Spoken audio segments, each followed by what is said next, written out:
Last week, I talked about my 7 biggest interior design regrets as a renter, and this week, I want to talk about the things that I absolutely do not regret. The first thing is replacing fixtures and hardware. In my last apartment, I swapped out so much. I swapped out all of my light fixtures. I upgraded the faucets, the bathtub and shower hardware. I replaced the medicine cabinets with proper mirrors, and I swapped out all of the hardware and all of the cabinetry in the kitchen and the bathroom. And I remember I spent a lot of time wondering if certain things would be worth it, especially some of the plumbing, because our building was so old that it took a lot of work. And sometimes I had to call in professionals. But truly, every single one of them improved my life and improved my experience in my home. I think especially in rentals where you're often just given the cheapest, most soulless option, and they're commonly like non-functional in some way. The faucet in my bathroom wasn't the right, throw? Do we use that for faucets? I don't know. Wasn't the right size for my sink. So I basically had to like fold my hands in half in order to wash them. And so swapping it out not only resolved a huge pain point for me, but it also gave me a sense of pride and agency in my home. Now, if you're going to do this and you're a renter, you have to make sure that you keep everything you take out so that you can return the apartment to its original condition before you move out. I was lucky enough to have a small crawl space that we affectionately referred to as the Hobbit hole. And so I dedicated that space to hold everything that I had taken down from my apartment. And this was clutch. My one tip, if you replace things in your apartment,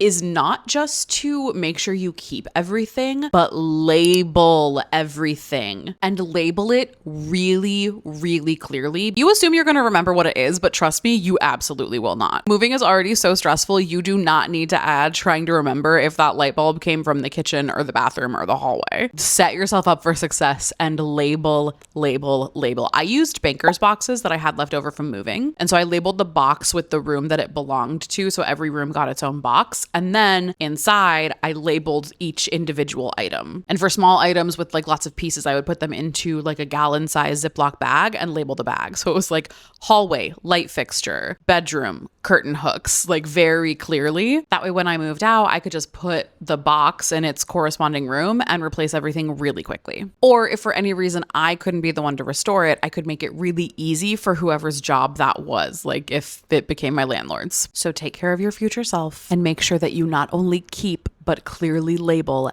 anything that you take down from your apartment. But yeah, I absolutely would not hesitate to swap out any fixtures or hardware in my next place. If anything, I would probably do it sooner. That way I can live with it for longer because I 10 out of 10 do not see any downside. The next thing is making bold paint choices, even when people told me not to. One of the first rooms I really painted was the bathroom, which I color drenched in Jawbreaker by Backdrop. It's this really kind of dusty mauve.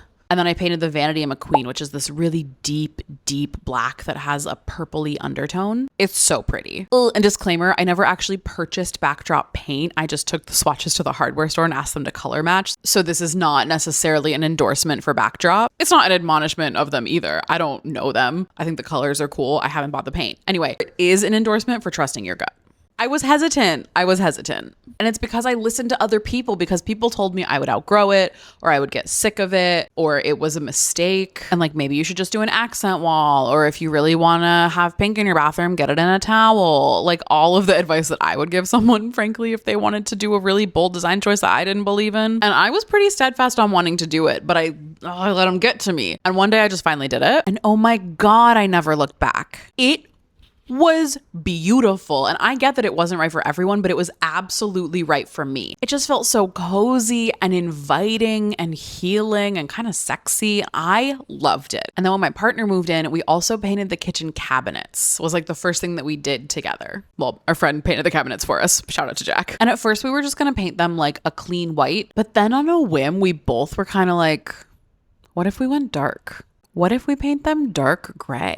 And we had a really small, really narrow galley kitchen with very little natural light. And so I think the common design advice would be to use a light color to open up the space and don't make it feel too small. And so then we thought maybe we should do a two-tone thing. We can have dark gray on the bottom, but white on the top. That way we get what we want without closing off the space too much, because we should listen to the design advice. But then we just took the plunge and did the entire thing dark gray. And wow, it made the kitchen feel so much bigger, but also so much cozier. All of a sudden, the kitchen was my favorite place to be in the apartment. I wanted to spend all of my time there. I cooked more, I cleaned more, It truly was the heart of our home because we made this really bold design choice that both of us believe in, and it paid off. So the lesson I took from this is to just take the plunge and do the thing. Trust your gut. Don't listen to what other people are telling you. Have faith in yourself, have faith in your own sense of personal style, and just do it. The next one is installing custom solutions that fit my needs. When you're renting, the chances that your place is actually set up as a comfortable, livable, functional space where you can go and live your best life are very low,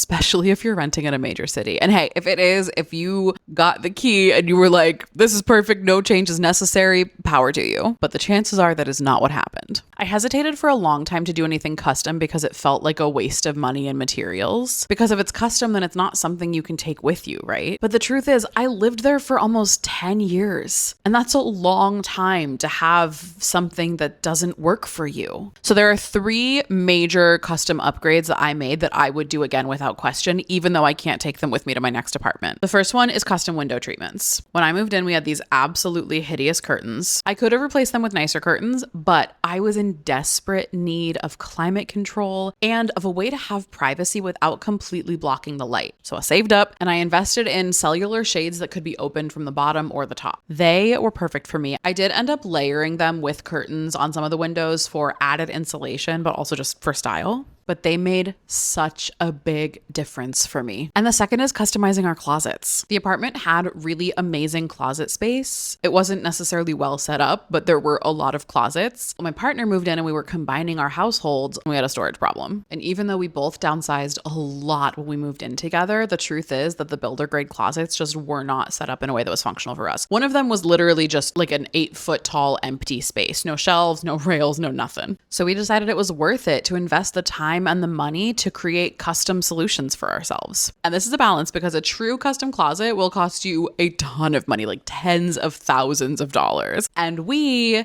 did not have tens of thousands of dollars to drop on where we hang our pants. So we went with a combination of prefab and DIY solutions so we could get a custom feel without dropping tens of thousands of dollars on a place to hang our pants. But the money we did invest was well worth it. Wow, the difference between having a not functional closet and a functional closet is a very big difference. And then similarly, we did a few DIY renovations in our kitchen, specifically reshelving our pantry. Pantry is a generous word. It was a large cupboard so that we could get storage that made sense for our lives. And that made a huge difference for us. I think that this one comes down to intentional living for me. Like, I'm someone who doesn't love to have a ton of stuff. And so I want the stuff that we do have to be honored and in a place that feels good. And so it's worth it to me to give it a home that feels good. Number 4 is hiring professionals when I needed to. I am a shameless DIYer, and I like to believe there is nothing I can't figure out how to do if I put my mind to it. But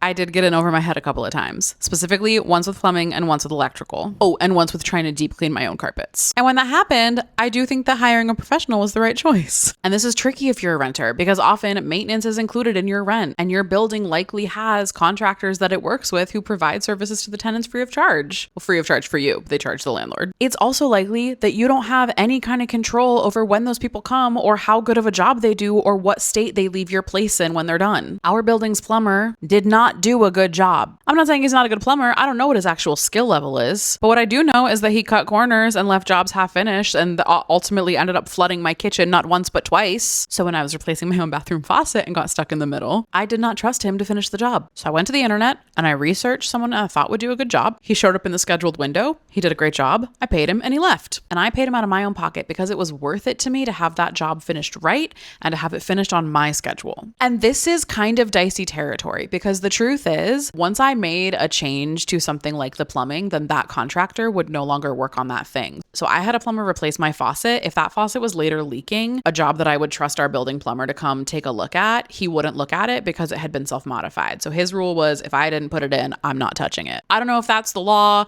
I don't know if that's because he sucked.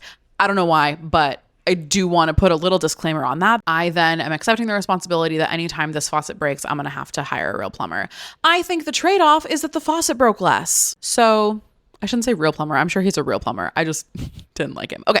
And then a similar thing happened when my partner was dealing with a literal mouse infestation at their home. Do you want to come talk about the mice? The mic is yours. What do you want to tell the people? I like mice, but not when they live inside my house. Yeah, so we got rid of those fuckers. Come to the jungle down the street, Yeah. one by one. You used to walk these poor mice out of your house one by one. Your little no-kill traps.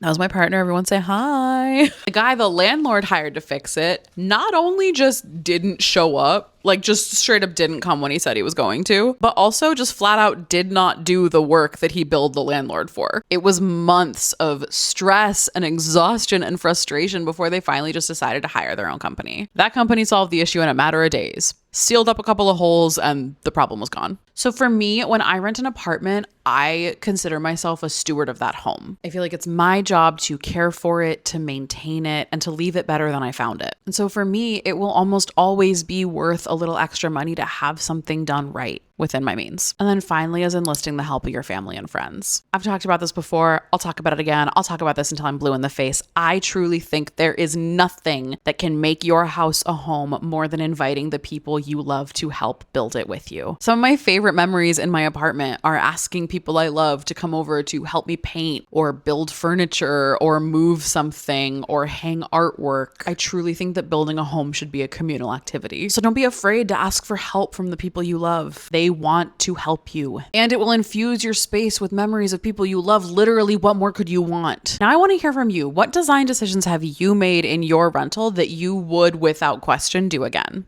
I'm hopefully going to be apartment hunting soon, so I'm collecting ideas. Hit me up in the comments below. I'll meet you down there.